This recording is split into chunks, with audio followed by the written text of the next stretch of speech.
You're going to the Big Ten. You absolutely could be a perennial college football playoff team in a 12-team playoff.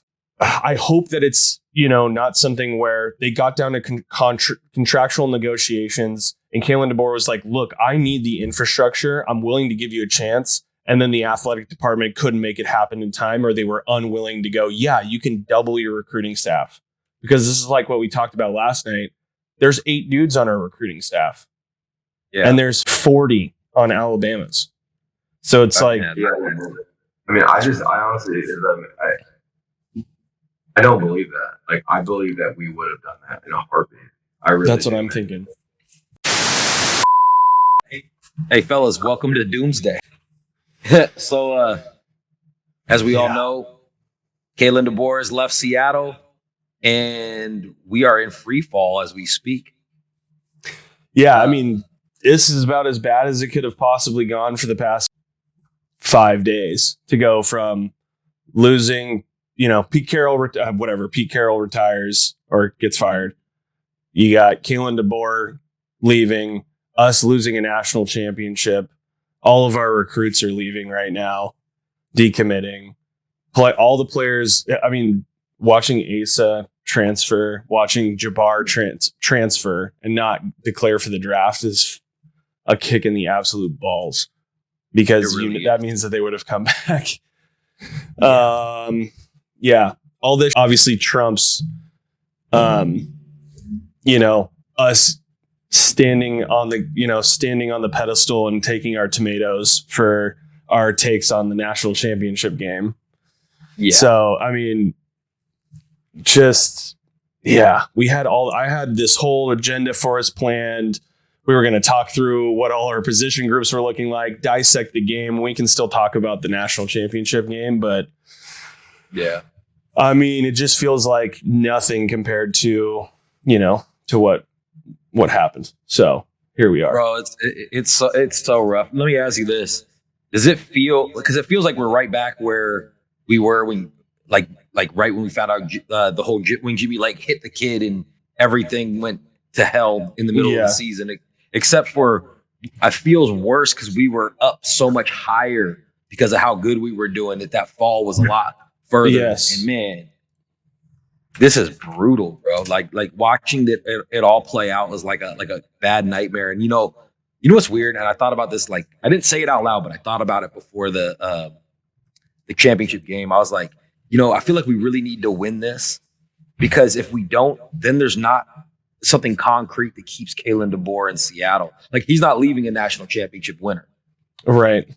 And it's like every bad thing you could think about happened, kind of like the end of the Texas game. You know what I'm saying? Except for we didn't win in the end.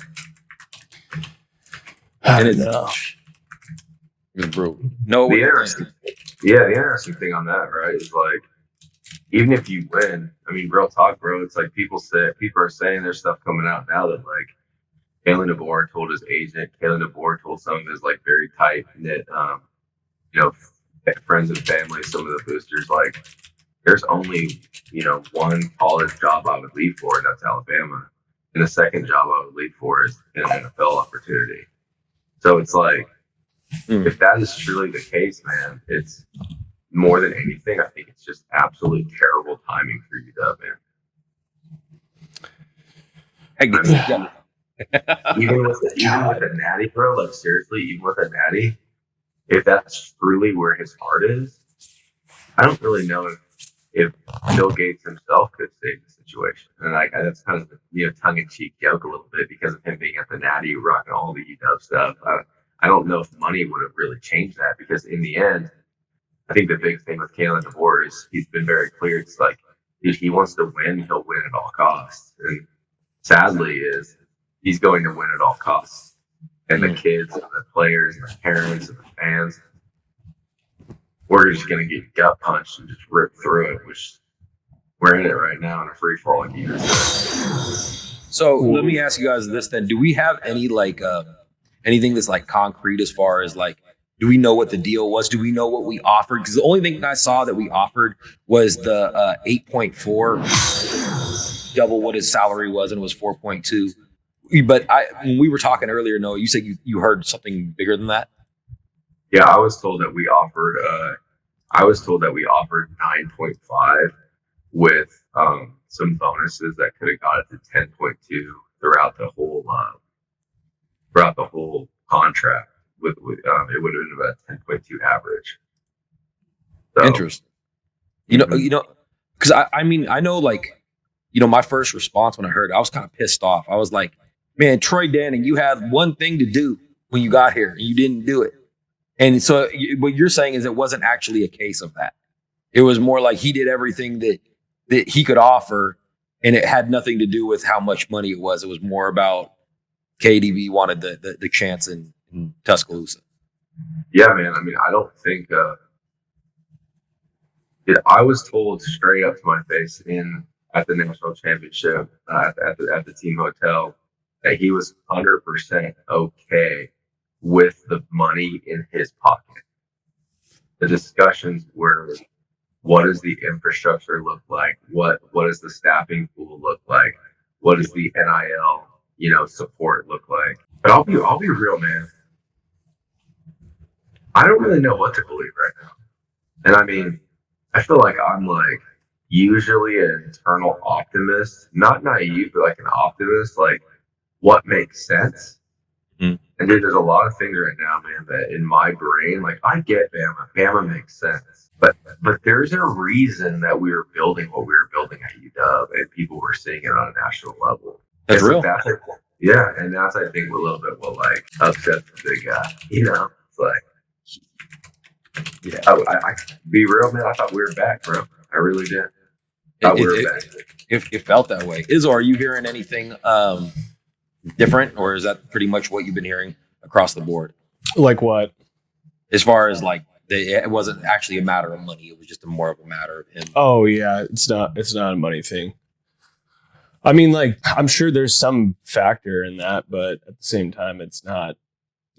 It's more to do with his belief in the ability to win. You know what I mean? And it's an indictment on the athletic program in general that he didn't. I mean, I hope it's not, but it feels like it is. Regardless, that he didn't believe he could accomplish at the University of Washington what he could at the University of Alabama. And it seems like, if we weren't Husky fans, I bet you'd be like, yeah, duh. You'd agree.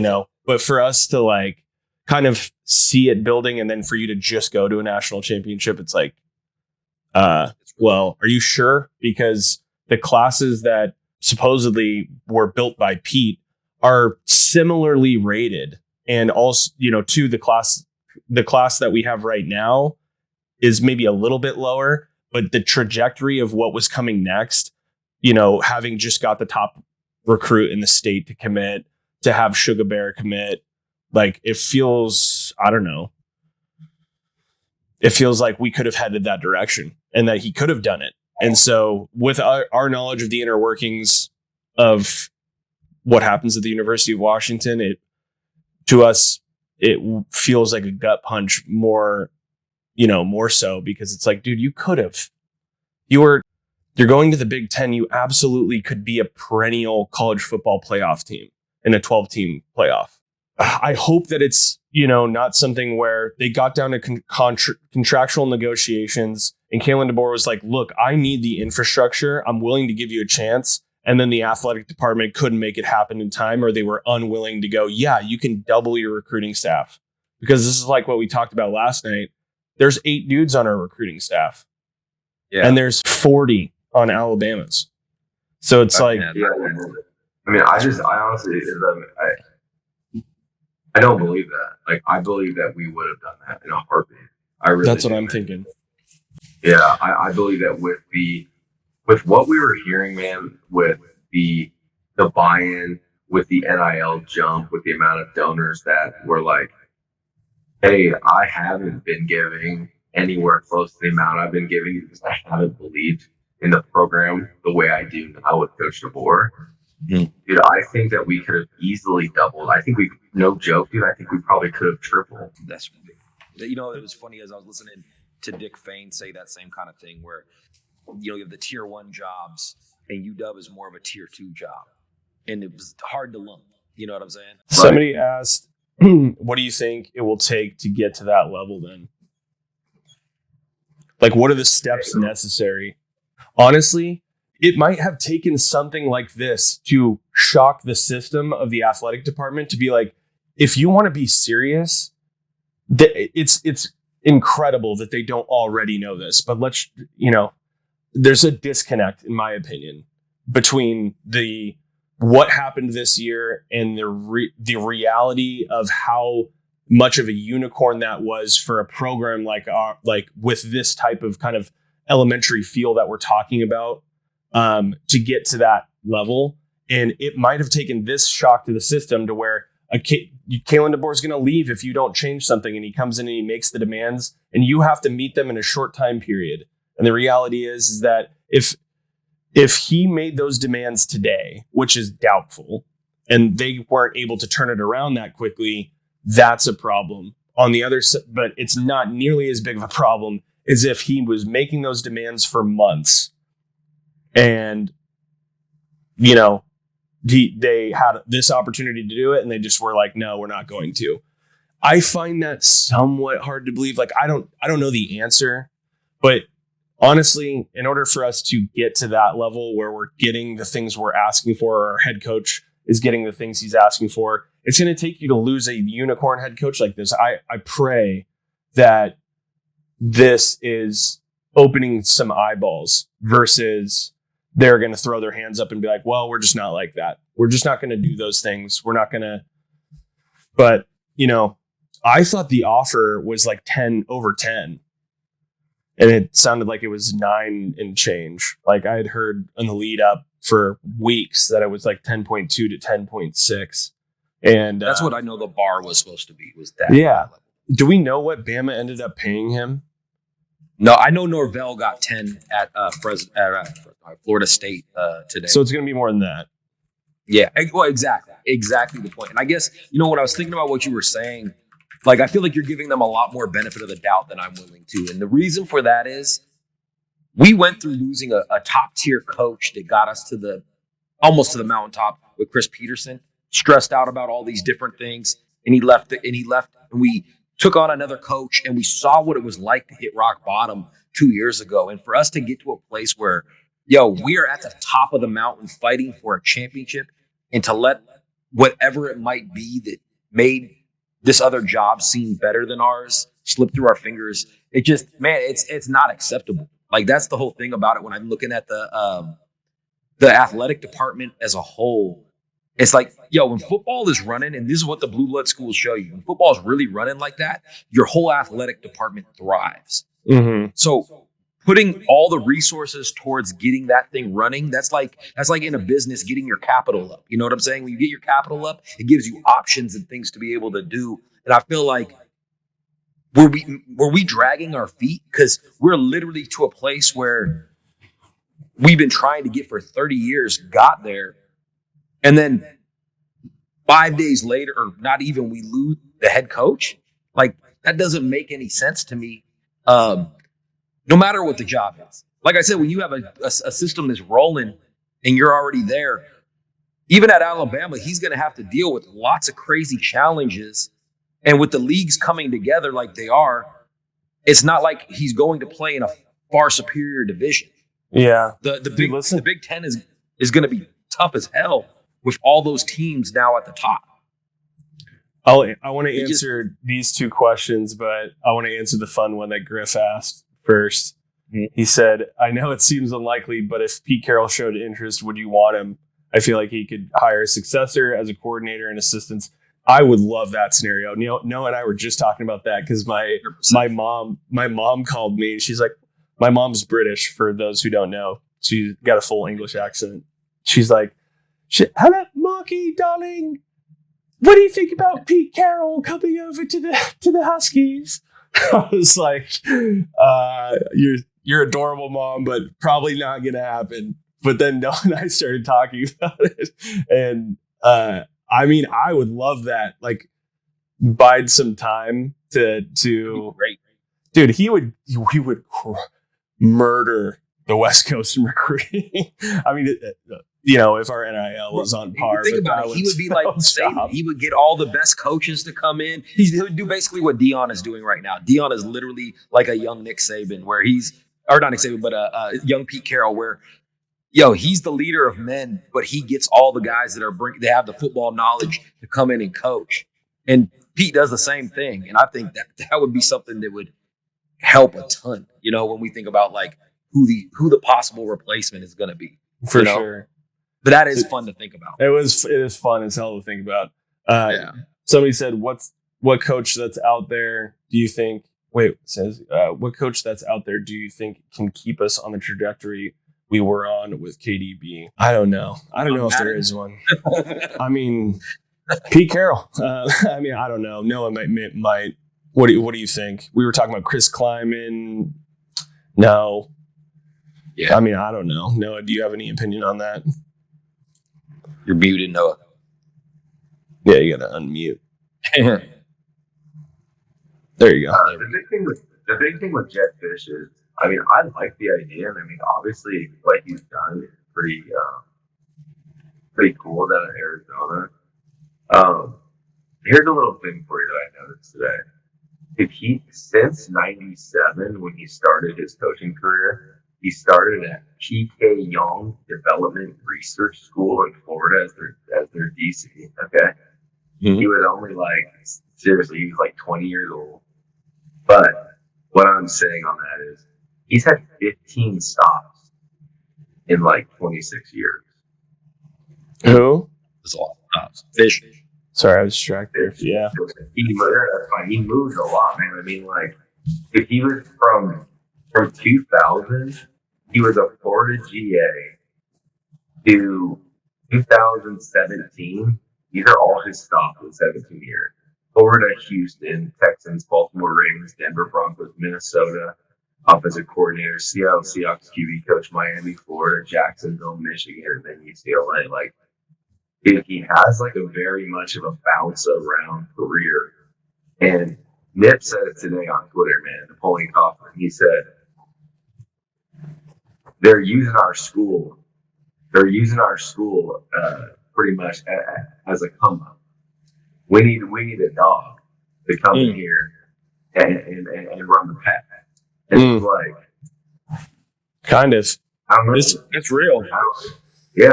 I don't know, man.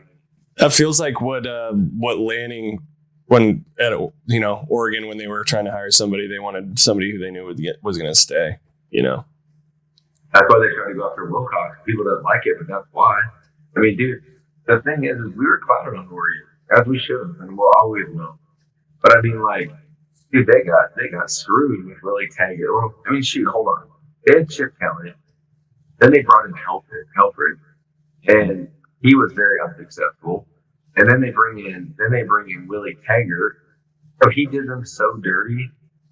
And then they hired Christo Jugs, and he freaking does them dirty. He says he's gonna go see his mama, and and it's point being is all that. It's PTSD. It's active PTSD, man. They were in the middle of it over and over and over again, and all of a sudden their AD was screw it. Justin Wilcox is an alumni. He's not going to do this to us. For them, luckily, I guess they had some people, right? Let's watch this Softy video. I haven't seen this yet. I haven't seen it yet either. Can you guys hear this? We're going to get our shit together, and we're going to be back. All right? Washington is not going anywhere. Oh, there we go. Here's the deal. We're not going anywhere. We're going to figure it out. We're going to find the right guy. We're going to get off our... We're going to stop whining. We're going to get our shit together, and we're going to be back. All right? Washington is not going anywhere. Get off your ass. Go to Motley Futures. Make a donation, and let's get this thing going again. All right? Go Dogs. God dang it. I love you, Softy. This is why you need to have at least. I love you, Softy. This is why you need it. You need a Homer radio guy. You have to have one, and he's the best one. He's the biggest name in Seattle radio for a reason, and it's because all the other guys really take try to take a non-biased view. Which for a reporter, I get that, but when I'm listening to Husky talk. I want to hear somebody that gives a shit about the Huskies. I don't want. Give me some passion. I don't want to hear. Baby. Yeah, I don't want to hear bias. Like when people were giving us in the YouTube channel comments, like, "Oh, you guys were so biased God. for the dog." I was like, "Do you see the name of our? Do you see? Yeah, what we have to. we are and what we're wearing."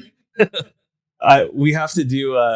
We'll have to like split off a segment where we talk about the Natty, and we need to take that like men and stand up and just take the abuse. We have so many YouTube comments of Michigan fans going back to watch it.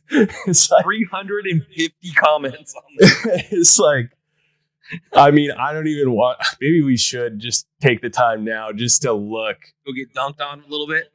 Hey man, we've been getting dunked on all day. Let's change up the vibe a little bit because I mean we're all wallowing right now and for good reason, but like I mean some humor of us taking absolute so much flack on this. Where's our comments?